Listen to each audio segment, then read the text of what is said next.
The unexpected invitation, Captain Jackson Reed, stood on the bridge of the human vessel Frontier Dawn, staring at the holographic message that had just arrived. The communication bore the seal of the Valerian Empire, humanity's most feared adversary across the galaxy. For 3 years, their fleets had clashed along the Outer Rim territories, leaving countless ships destroyed and lives lost on both sides. The message was simple, yet shocking. Queen Vexara of the Valerians was extending a formal invitation for peace negotiations. She wanted to meet at the neutral station of Nexus Point, a trading hub that had somehow remained untouched by the ongoing war. The proposal seemed genuine, but Jackson had learned never to trust anything that seemed too good to be true. His second-in-command, Lieutenant Commander Marcus Stone, approached with obvious concern etched across his weathered face. Stone had fought in more battles than most officers twice his age, and his instincts were rarely wrong.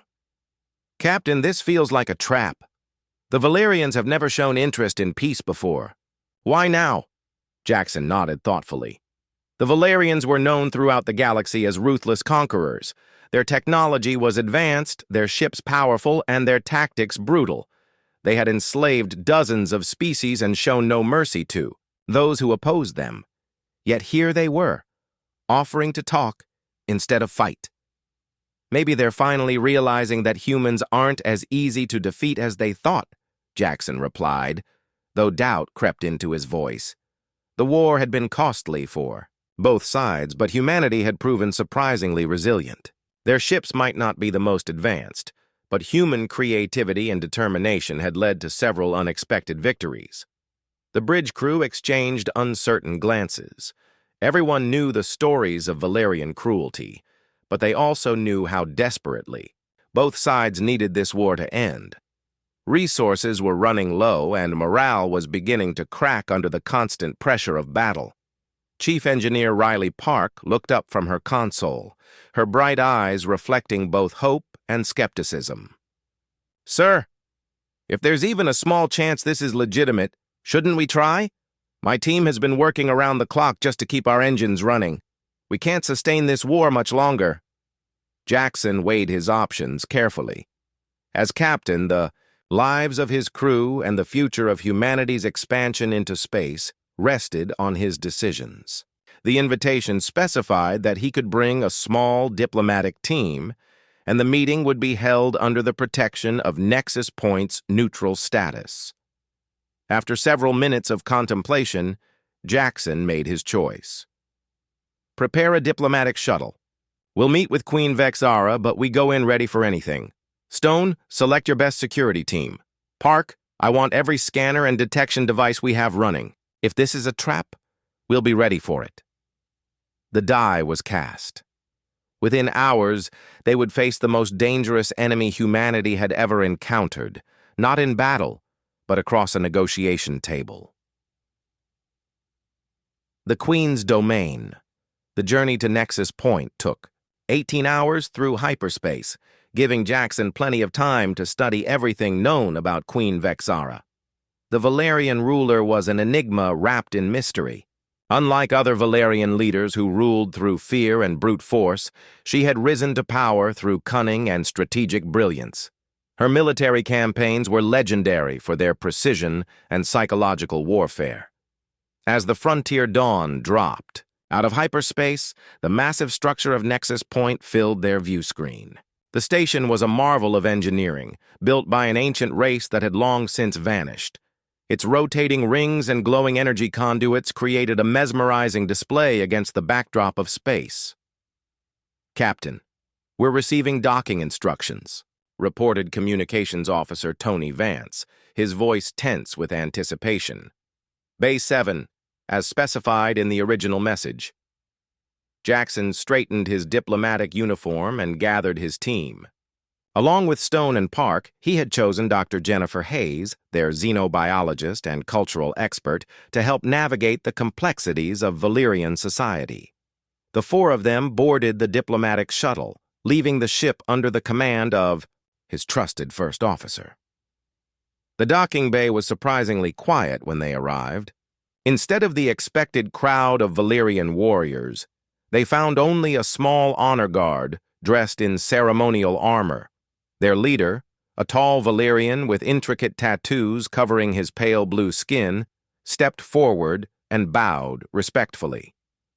"Captain Reed, I am General Kavoth, personal advisor to Queen Vex'ara. Her Majesty awaits you in the Crystal Chamber." His voice was deep and resonant, carrying the weight of authority despite his respectful tone. The walk through Nexus Point's corridors was surreal. The ancient architecture seemed to pulse with its own life, and the mixing of different species from across the galaxy created a unique atmosphere. Jackson noticed how other beings stepped aside as their group passed, showing clear deference to the Valyrian general. The Crystal Chamber lived up to its name. The walls were lined with naturally occurring crystals that seemed to amplify and focus light in impossible ways. At the center of the room sat a circular table made from what appeared to be a single piece of carved asteroid rock. And there, rising from her chair with fluid grace, was Queen Vex'ara herself. She was not what Jackson had expected. Rather than the battle-scarred warrior he had imagined, the queen was elegant and refined. Her skin had the characteristic pale blue tint of her species, but her eyes held an intelligence that was both fascinating and terrifying. She wore robes that seemed to shift color in the crystal light, and her presence filled the room with an almost tangible authority. "Captain Reed," she said, her voice melodious yet commanding, "thank you for accepting my invitation. I trust your journey was comfortable." Her perfect use of human language was unsettling, suggesting she had studied humanity far more extensively than anyone had realized. "Your Majesty," Jackson replied formally, "we appreciate the opportunity for dialogue. My team and I are here in good faith, hoping to find a path toward peace." The Queen's smile was enigmatic as she gestured for them to be seated. "Peace, yes. That is indeed why we are here. But first I have something to show you that will change everything you think you know about this war." The shocking revelation, Queen Vex'ara activated a complex holographic display that filled the center of the crystal chamber. The image that appeared made Jackson's blood run cold. It was a detailed map of human space, showing every colony, every outpost, every defensive position. But more disturbing were the red markers indicating what appeared to be planned attack routes. "Before you become alarmed, Captain," the Queen said calmly, "let me explain what you are seeing. These are not our battle plans. These are the invasion routes of the Drakmor Empire." Dr. Hayes leaned forward, her scientific curiosity overriding diplomatic protocol. "The Drakmor? We've never heard of them." The Queen's expression grew grave. "That is because they operate from the dark void between galaxies. They are not like us, Captain Reed. Where we fight for territory and resources, they fight to consume entire civilizations. They feed on the life force of sentient beings, and they are coming." Stone's hand instinctively moved toward his sidearm. "Why should we believe you? This could all be fabricated to make us lower our guard." "Because," Vex'ara replied, manipulating the display to show a series of recorded battles, "they have already begun their invasion.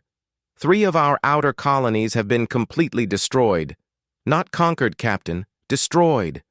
Every living thing consumed, every world left as a lifeless husk." The holographic recordings showed massive, organic-looking ships that seemed to pulse with malevolent life. They moved unlike any technology Jackson had ever seen, flowing through space like living creatures. The battles were one-sided slaughters, with Valyrian forces being overwhelmed by sheer numbers and incomprehensible weapons. "My people are proud," the Queen continued, "perhaps too proud. We have fought you humans because we saw you as competition for resources and territory. But the Drakmor threaten something far more fundamental: the right of all sentient life to exist." Park studied the technical readings from the destroyed colonies. "These energy signatures, they're unlike anything in our databases. If these readings are accurate, their weapons operate on principles we don't understand. The Drakmor have been preparing this invasion for millennia, Vexara explained. They study their targets, learn their weaknesses, and then strike with overwhelming force. Our intelligence suggests that humanity is their primary target in this sector. Jackson felt the weight of the revelation settling on his shoulders. Why? Humanity? We're not the most advanced species in the galaxy. The Queen's smile held no warmth. That is precisely why. Advanced civilizations become complacent, relying on their technology. But humans are unpredictable.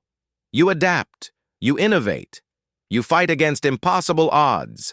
The Drakmor fear that unpredictability because it makes you dangerous to their plans. So this peace negotiation, Stone began, is a proposal for alliance, Vexara finished. Our combined forces, our shared knowledge, our unified determination, it may be the only chance either of our species has for survival. The room fell silent as the implications sank in. Jackson looked at his team, seeing his own thoughts reflected in their faces. Could they trust their greatest enemy to become their closest ally? And if the Queen was telling the truth, did they have any choice? I need proof, Jackson said finally. Something more than holographic recordings that could be fabricated. Queen Vexara nodded approvingly. I would expect nothing less from a human commander. General Kavoth, bring in our guest. The doors to the crystal chamber opened, and what entered defied description. It was clearly not natural, a twisted amalgamation of organic and mechanical parts held together by some kind of dark energy. It moved with jerky, unnatural motions, and its eyes glowed with malevolent intelligence. This, the Queen said grimly, is a Drakmor scout. We captured it during the destruction of our colony on Thexara. It has been studying us. The alliance forged, the captured Drakmor scout was unlike anything the human team had ever encountered. As they observed it through the containment field, Jackson felt a primal fear that went deeper than normal battle nerves. This creature represented something fundamentally wrong with the universe, a violation of the natural order that made his skin crawl. Dr. Hayes approached the containment field with scientific fascination overriding her obvious fear. The cellular structure is completely alien. It's as if organic matter has been forcibly merged with some kind of synthetic neural network. The energy readings suggest it's connected to something much larger. A hive mind, Queen Vexara confirmed. Every Drakmor unit is connected to their collective consciousness. What one learns, they all know. That is why our captured scout is so dangerous. It has been studying both our species, learning our weaknesses. The scout suddenly turned its attention to the humans, its glowing eyes focusing on each team member in turn. When its gaze fell on Jackson, he heard something that chilled him to the bone, a whisper in his own mind, speaking in perfectly clear human language. You cannot hide from us, little captain. We know your fears. We know your weaknesses. We are coming. Stone drew his weapon instinctively, but the containment field held firm. Captain, we need to get this information back to command immediately. Agreed, Jackson said, his voice steadier than he felt. Your Majesty, assuming we accept that this threat is real, what exactly are you proposing? Queen Vexara deactivated the scout's containment area, causing the creature to phase shift into a dormant state.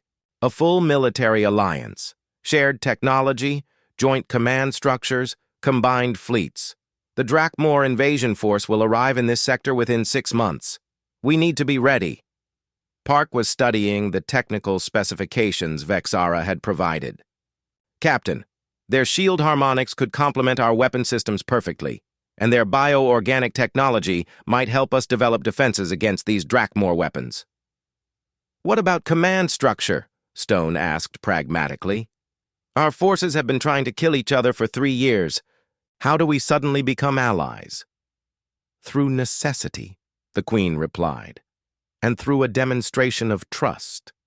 I propose that I personally command the combined fleet with you, Captain Reed, as my second in command.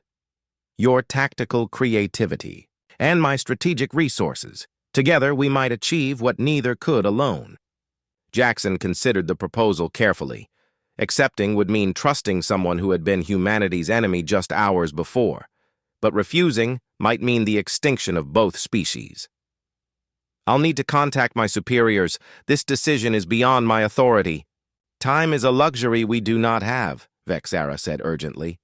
"Even now, Drakmor advanced scouts are positioning themselves throughout the sector. Every day we delay gives them more advantage." Dr. Hayes looked up from her analysis of the scout. "Captain, the genetic markers in this creature suggest it was once human, or at least partially human. The Drakmor don't just destroy civilizations, they convert them." The revelation hit like a physical blow. The possibility that humans could be turned into these abominations added a horrifying new dimension to the threat. Jackson realized that this wasn't just about survival. It was about preserving the very essence of what made them human. "All right," Jackson said, making perhaps the most important decision of his life. "I'll recommend the Alliance to my command, but I want joint training exercises first. Our forces need to learn to work together before we face a real threat."